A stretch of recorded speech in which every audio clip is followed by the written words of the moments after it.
reaching you wherever you are. ZIZ Radio, the golden voice of the nation.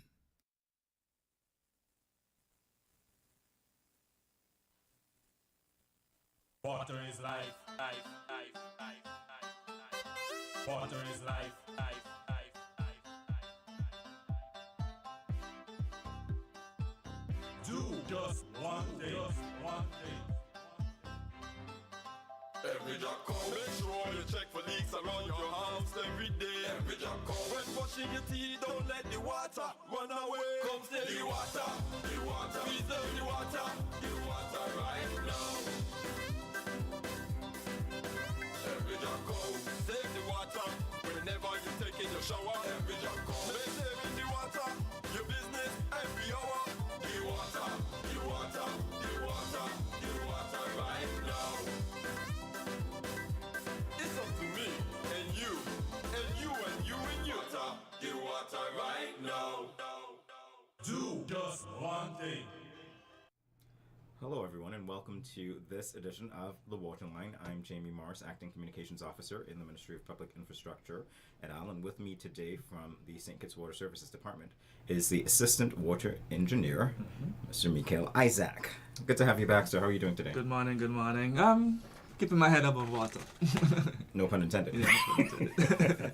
All right, I think we all are trying to do that. Yeah. So what I'm going to do, first of all, is to throw some numbers out because this is meant to be an interactive program, so feel free to engage with Mr. Isaac. If you are local, you can call us at 465-2555. And if you're overseas, there's a number for you to call as well, 718-577-2916. So I'll reiterate those. 465-2555 and 718-577-2916. Call and engage. This is your moment. So, Mr. Isaac, good to have you here. As I said before, there's a lot going on with the Water Services Department. There's a lot going on generally. There's a lot going on. Some details we'll get into if the callers permit. So why don't you give us a sense of what's going on more generally with the St. Kitts Water Services Department right now? We have a lot on our plate. Essentially, we're trying to serve with what little we have. Essentially, that's the best way to say it. However, we're trying our best, and so we just want to let the general public know that we're doing everything we can to ensure that water comes through their pipes. And so today, I just wanted to touch on the additional water service that we're assisting with Taylor's, Shadwell, Pines Garden, all those areas that are affected by the Olive East tank, and also wanted to touch on some of the silting affecting the persons from Limekiln to New Guinea. Basically that. Okay, great. I'll start with the last part first because there was a notice that was issued. I'm not sure how many people received that notice, so we'll put it here. There is a service interruption for Limekiln to New Guinea in order to prevent silting. So explain to us, what silting is, what you're trying to prevent by interrupting service as well. Right, so silting is basically when you have very fine particles, it could be dirt or sand that enters into the water system. And so what's been happening lately, due to the passage of Tropical Storm Ernesto, there was a landslide about 500 feet above the intake that serves those areas. And so that landslide has somewhat intersected with the flow that goes into that intake. So now you have this increased frequency of silting into that intake. And so what happens is that it affects the turbidity of the water in that area. Turbidity is basically just how clear the water is. And so we're trying to see how fast we could rectify that. So in the interim, to prevent further high levels of turbidity in the water, we shut down the system and then flush it, and then that improves the water quality coming through the pipes after that. So that's why we implement this measure during this time. And something that you said that I definitely want to emphasize as well. You said that it affects the frequency of the silting that takes place. That's something that I think needs to be said over and over, just because there have been a series of interruptions for that area, and some people might not understand or appreciate that you're doing it actually to treat it better. They think maybe it's one and done, but it's not necessarily that case. It's a constant struggle, but we're doing everything we can. We're being, as vigilant as we can regarding that issue. Okay, wonderful. And we have some additional news as well as it relates to something that you did mention.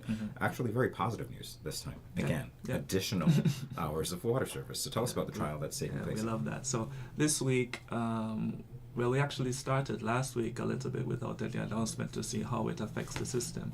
However, this week we decided to let the public know that we've managed to improve the water service going to the Olives tank.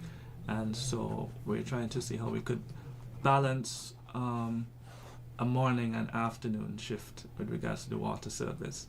In the beginning we were doing 4 a.m. to 9 a.m. And so now we're doing an additional 2 hours between 5 p.m. and 7 p.m. Each day this week. And so yesterday was quite successful with regards to monitoring to see how it affects the system. And so we're confident that we'll be able to manage that throughout the week and continue to provide updates as we go along. But it's been looking promising so far. Okay, that's wonderful. And we did say that we would give the public daily updates. Yep. So we have some good news, which is to say that because the initial trial was successful, we'll continue with that today as that's well. right. Yep. All right, so something that you said again, which I do want to pay attention to, specific attention to, which is you're also looking for the way that it affects the system. What can you tell us by way of detail as to what you're looking for? So basically we don't want to deplete it too fast so that we can't replenish it again for the following day. So it's somewhat of a balancing act between how the system is run in the morning and how it draws down during that time and how quick we could replenish it for the 5 p.m. to 7 p.m. and then just repeat that process over and over.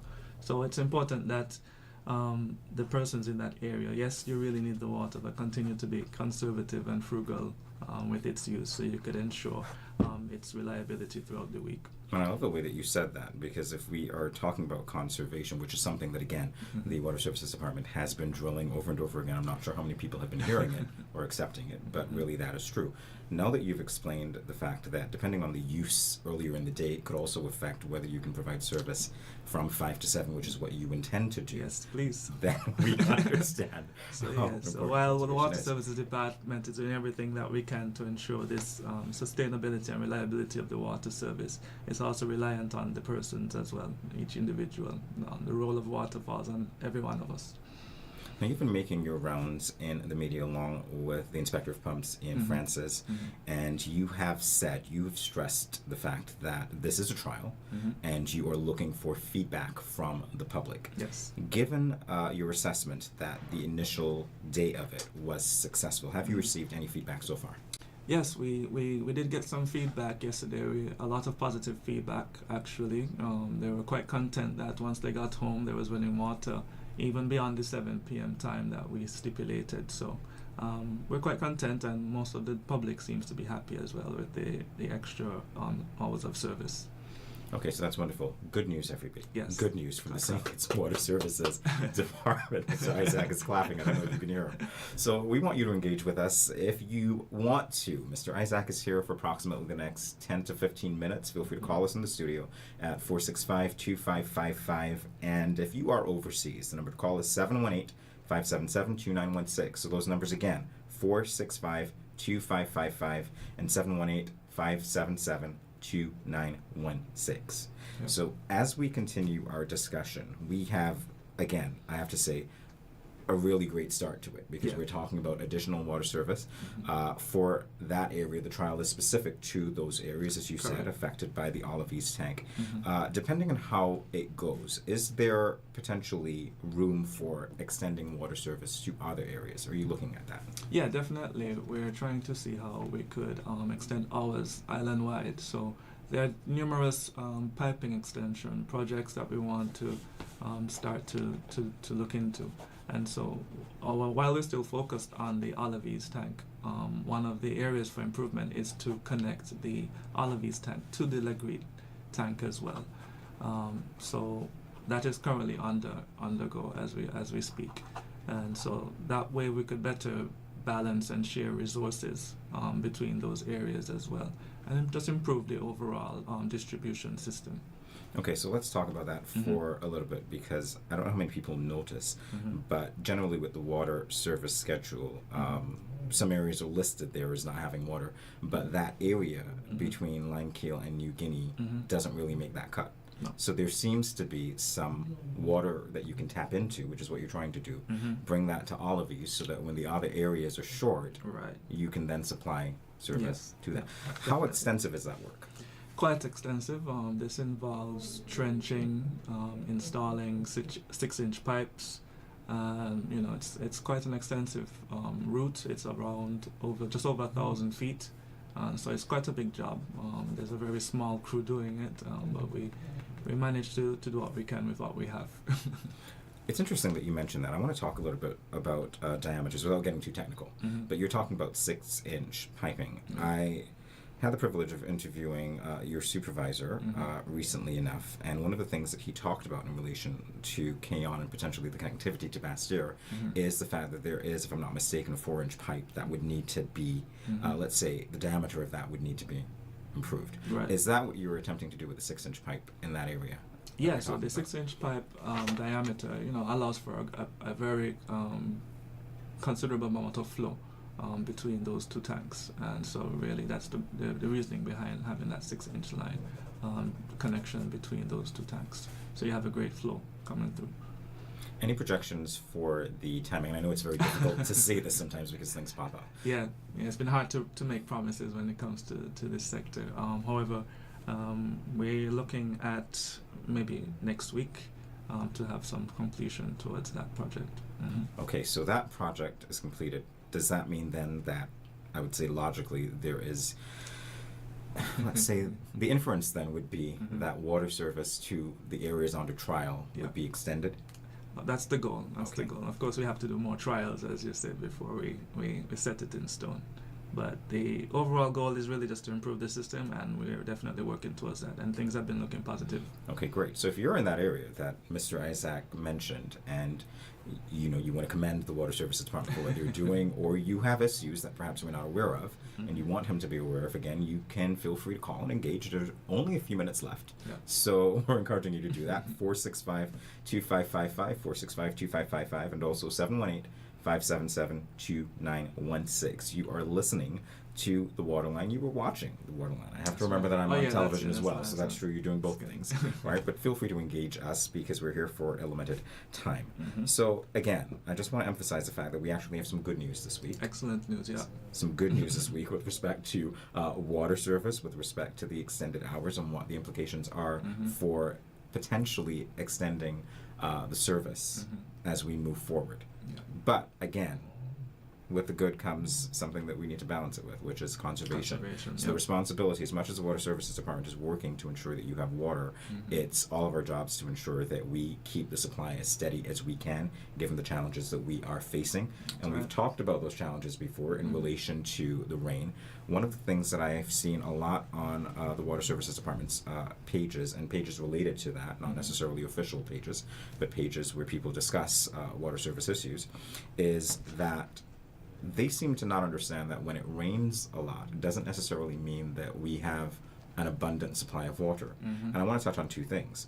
One would be the timing, which I'm sure you'll get into, as to the ground needing to be saturated Yeah. so that that water can get into the well, and then you can then pump that up. Yeah. But then the other thing is the silting that you mentioned.